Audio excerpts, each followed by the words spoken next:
Kapin 40 ka magbanay sab ang gihiklin atol sa pagbaha ug landslide sa Coronadal City. Dihang nasinati ang kusog nga ulan sa syudad kagabi. Atong sayro ng detalye niini sa live report ni Jess Tony Humamil nga manukad sa Coronadal City. Jess?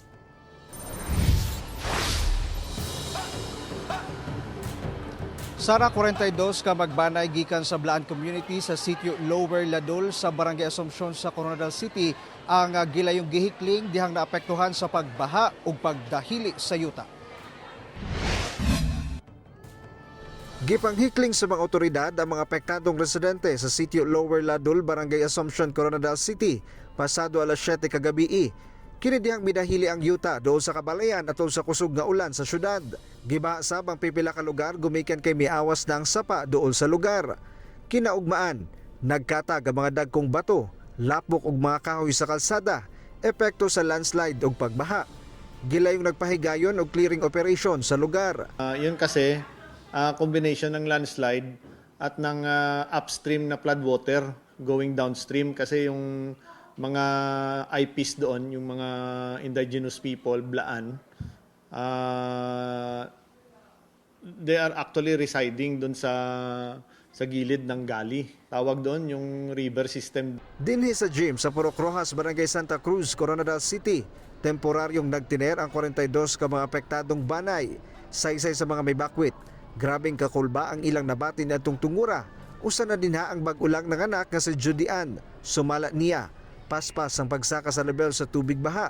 Gani giputos na lang niya og jacket ang iyang 4 ka adlaw pa lang nga anak atol sa ilang paghikling. Kuha namon ng mga lutakaw, nagsulod sa balay namon. Kulba, sir. Kaya ang sababaw namon, sir, bukid, landslide, tapos sa ubos namon, tubig ng sapa. Nandun kami sa loob ng bahay namin. Tulog pa kasi kaming dalawa eh.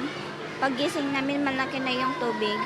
Naka-standby sab ang mga personahe sa City Health Office Coronadal aron i-monitor ang panglawas sa mga evacuee. Labi na ang duha ka inahan nga bag-ulang nanganak ug maupay paggawas sa ospital.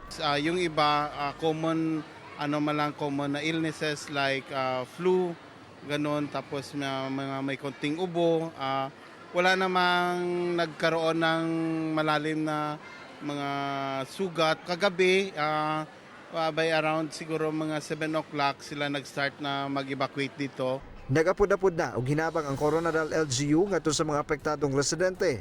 Sumala sa otoridad, dili palawas balikan sa mga residente sa pagkakaron ang sitio Lower Ladol.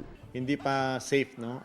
Continuous pa yung clearing operation ng City Engineering Office at ng barangay doon sa area kasi medyo massive yung na landslide, no? At medyo malapad yung area na landslide. Ginalantaw na sa LGU ang mahimong plano aron dili na masubli pa ang hitabo. Sumala sa pag-asa, easterlies o localized thunderstorms gihapon ang hinungdan sa mga pag-ulan sa Mindanao.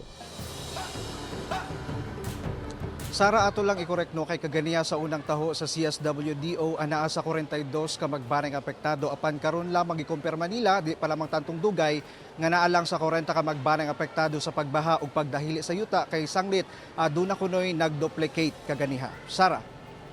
Okay, so Jess, kumusta ang sitwasyon din ha karon? Padayon pa ba mga pag-ulan o sama sa imong giingon kaganina, dili padayon pwedeng mubalik didto sa kung asa anay tabo ang landslide. So butang tagpipila ka adlaw pa sila mutinir din ha sa kung asa sila nagpuyo karon. Unsay mga panginahanglanon sab sa mga mibakwit din ha karon?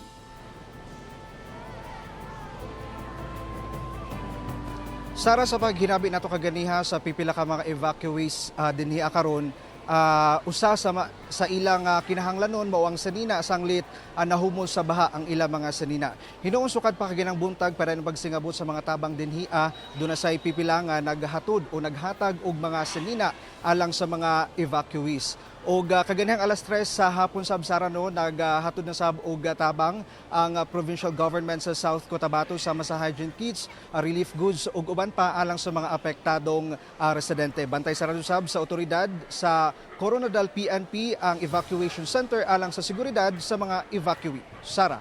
So ang sitwasyon din ha karon, Jess, nagaulan pa or niundang na or naay mga panaka-naka nga pag-ulan diha karon?